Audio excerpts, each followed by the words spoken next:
Seru ya. Rizal, Rocky, dan Fadli. Kalau denger nama tiga orang ini lalu dikaitkan dengan nama Pak Jokowi, pasti belakangnya tuh kalau nggak pernyataan kekesalan, pasti nyinyiran kebencian. Cie. Iya, kayak cewek. Kayak cewek yang ngomentarin pacar mantannya. Pokoknya salah aja. Salah aja yang ada. Kalau ceweknya gendut, dibilang doyan makan. Kalau ceweknya kurus, dibilang kurang makan. Kalau ceweknya gendut kurus, dibilang nggak konsisten. Pokoknya salah melulu. Sama kayak tiga orang ini. Apa yang Pak Jokowi lagi lakukan, itu pasti disalahin. Saya aja nih yang kadang kritik ke Anies, tapi saya pernah kok memuji juga. Nggak terus-terusan kritik, tapi pernah juga saya tuh memuji Anies. Kapan ya? Pokoknya ginilah. Ya tiga orang ini, Rizal, Rocky, dan Fadli ini memang seolah pengennya dianggap sebagai oposisi, berseberangan. Pengennya dianggap sebagai oposisi. Tapi lebih banyak orang menyebut mereka salah posisi. Bukan oposisi tapi salah posisi. Iya, di Indonesia ini nggak ada oposisi, yang ada kok nyinyir. Nah itu banyak. Kenapa tadi saya umpamakan mereka ini seperti cewek yang kesel dan kepo ke pacar mantannya. Misalnya gini, Rizal Ramli, dia ini bekas, sekali lagi ya, bekas menterinya Pak Jokowi. Mungkin karena waktu Pak Rizal Ramli ini menjabat, mungkin ya, kebanyakan main game online mungkin. Atau mungkin kebanyakan Twitteran. Atau karena lebih banyak nyinyirin presiden sebelumnya. Pokoknya dianggapnya kayaknya sih nggak sesuai ya targetnya. Sebagai seorang menteri waktu itu kira-kira ya nggak sampai target lah gitu ya. Ya lalu dipecat. Rizal ini pernah jadi menterinya Pak Jokowi dan menjabat sebagai menteri koordinator bidang kemaritiman. Wah gila, Menko loh, terhormat itu. Jadi Pak Jokowi pernah menempatkan Rizal Ramli dalam posisi yang paling terhormat sepanjang karir dia. Pernah, ini dicatat ini. Kalau sekarang Rizal Ramli lebih sering nyinyir ke Pak Jokowi, itu tentu kita bisa menyimpulkan ibarat air susu dibalas dengan air jeruk nipis. Kecut! Ya, Rizal Ramli pernah dimuliakan oleh Pak Jokowi, diangkat jadi menteri, diberi kesempatan untuk menunjukkan bahwa dia tuh mampu. Tapi ya kita semua tahu gayanya Pak Jokowi kan. Kalau punya menteri lebih banyak aksi pribadi daripada aksi di atas nama negeri, pasti disikat, reshuffle. Nah, ya nganggur deh. Ya, kemudian semenjak dipecat itu dunia Rizal Ramli berubah dan beruban karena udah tua juga.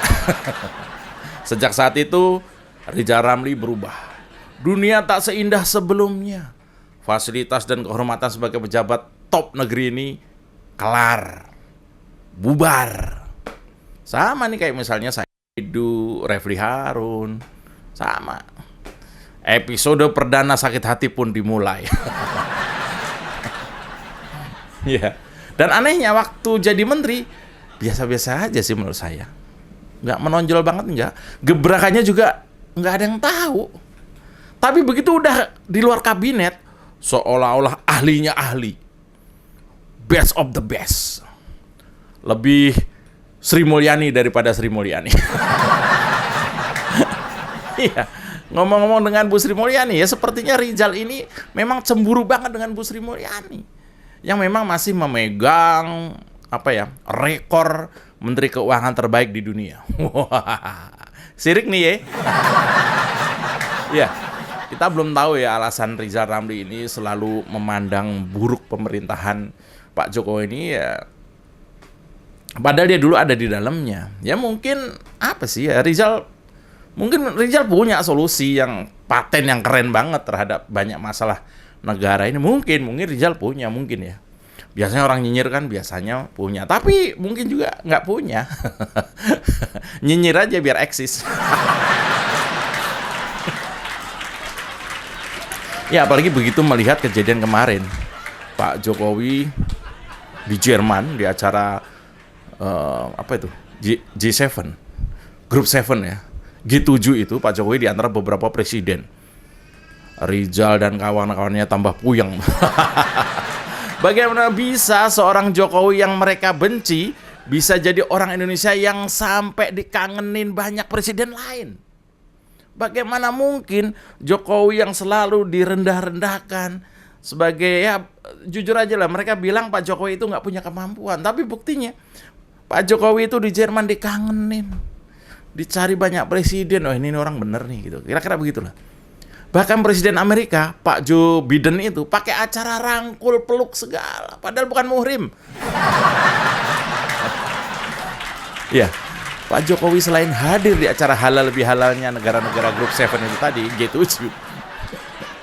Ya kan kayak halal bihalal kan kalau di sini. Ketemu, bicara tentang program dan sebagainya. Halal bihalal gitu aja ya, biar gampang ya. Pak Jokowi juga sekarang ini lagi di Ukraina. Ini sekarang ini. Ini bukan mau staycation atau healing ya. Tapi ada misi kemanusiaan dan perdamaian. Wah, luar biasa ini. Saya membayangkan Pak Jokowi ini kayak lagi jadi ketua kelas. Saya umpamakan itu kayak lagi jadi ketua kelas. Ketua kelas ya, waktu saya SMP lah. Ya ada Pak Jokowi ini kayak seorang ketua kelas di sebuah kelas. Terus temennya di kelas sebelah itu ribut melulu. Padahal sama-sama ketua kelas. Ketua OSIS saja nggak berani ngasih tahu. Kepala sekolah nggak berani ngasih tahu.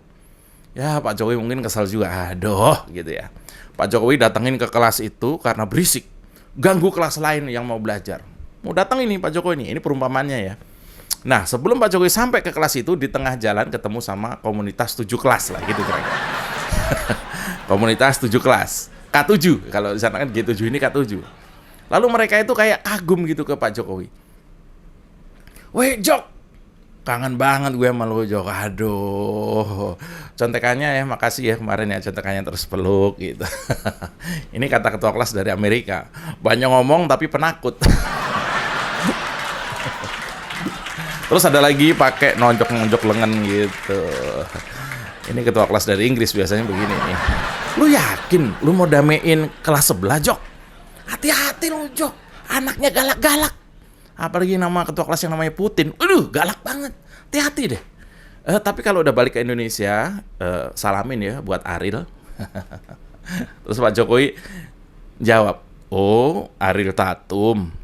Bukan Jok, Ariel Noah. Iya doyan ya.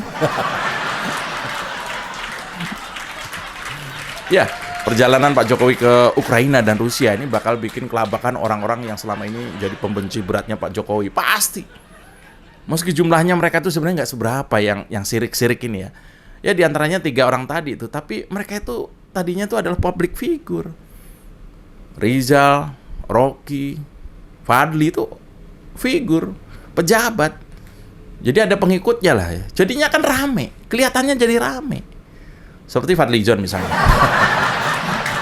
Kenapa? Kenapa emangnya saya kalau bahas Fadli John? Kenapa? Kok udah ketawa? Emang bener muka saya mirip Fadli John? Enggak lah. Fadli John kali yang mirip sama saya kali. Fadli ini barusan nyinyirin soal kunjungan Pak Jokowi ke Ukraina. Menurut Fadli, pengamanan Presiden Jokowi berlebihan. Fadli ini memang apa aja salah ya. Faktanya memang di mana-mana pengamanan presiden di negara lain ini harus maksimal. Apalagi lagi perang. Karena kalau sampai lecet sedikit aja di negara lain, wah bisa bahaya itu, hubungan antar negara ini bahaya. Fadli John ini nggak sampai situ mikirnya. Saya pikir nggak sampai situ. Mungkin si John ini lupa, bos besarnya dulu, Pak Harto, zaman Orde Baru, itu pernah ke Bosnia Herzegovina. Itu naik mobil tank. Di dalam tank. Dan buat Pak Jokowi ke Ukraina ini yang lagi perang itu menurut saya nggak terlalu menakutkan. Karena Presiden Joko Widodo juga pernah berkunjung ke Kabul, Afghanistan tahun 2018 lalu. Dan tuh serem banget, lagi bom-boman juga. Sama dengan di Ukraina ini, Presiden nggak mau pakai jaket anti peluru. Ya, kalau masuk angin, ya minum itu saja, tolak angin atau antangin gitu. Emang Bandung banget nih Pak Jokowi, ini Bandung banget nih ya. Tapi saya yakin, Riza Ramli, Fadlizon, dan Rocky Gerung tambah kesel. Begitu lihat Bu Iriana juga santai banget mendampingi Pak Jokowi. Pakai tas punggung, kayak mau ke kebun raya gitu. Ini nih contoh suami istri. Ini woi. Nggak cuma kelihatan mesra kalau lagi seneng-seneng, tapi suami lagi di pinggir jurang aja ditemenin. Ini baru ibu negara. Jomblo mana paham. Dan kunjungan penuh nyali dari Pak Jokowi ini memang membuat para hatersnya kicelep, diem, senyap. Karena sekali nyinyir, netizen yang bangga dengan kunjungan Pak Jokowi ini langsung nyamber akun-akun yang penuh kebencian itu. Ternyata banyak banget yang sayang sama Pak Jokowi ya. Dan yang bales nyinyirannya orang-orang ini juga banyak. Gak apa-apa lah ya, boleh-boleh aja. Ya, terhadap orang-orang yang nyinyirin presiden yang bernyali melebihi singa gurun ini, saya sih siap banget kalau cuma melawan mereka di medsos ya. Kalau berantem nggak boleh. Siapa yang melindungi Pak Presiden Jokowi kalau bukan kita-kita sebagai masyarakat Indonesia? Kalau Rizal Ramli, Fadlizon, atau Rocky Gerung mau nyinyirin Pak Jokowi, ya nggak ngaruh juga. Karena kita tahu orang-orang ini memang hobinya nyinyir, nyindir, dan setelah itu melipir. Kayak si Roy. Ya, Rocky Gerung juga nggak kalah sadis. Sama aja kayak Fadlizon dan juga Rizal Ramli. Kalau ngeledek Pak Jokowi juga nggak kira-kira itu orang. Yang terakhir adalah ketika Rocky bilang Pak Jokowi itu nggak bisa diplomasi. Aduh, Rocky, kayak yang jago aja. Nyalek aja coba. Rocky, lu ikut partai nyalek deh. Coba ikut pemilihan apa misalnya pemilihan legislatif ya. Saya kebayang kalau misalnya Rocky Gerung itu kampanye buat dirinya sendiri, saya ngebayangin nih. Kira-kira begini, dia ikut sebuah partai, ikut pemilihan legislatif, kemudian dia kampanye untuk dirinya sendiri di sebuah daerah. Saya ngebayangin itu. Kira-kira begini. Saya kira sangat logis. Kalau Anda memilih saya jadi anggota legislatif, karena hanya orang dungu yang tidak memilih saya. Ya, karena gitu lah. Kalau lama jijik saya. Biar tahu ya sebenarnya orang seperti Rocky Gerung ini kalau nyalek, apa ada orang waras yang mau nyoblos dia?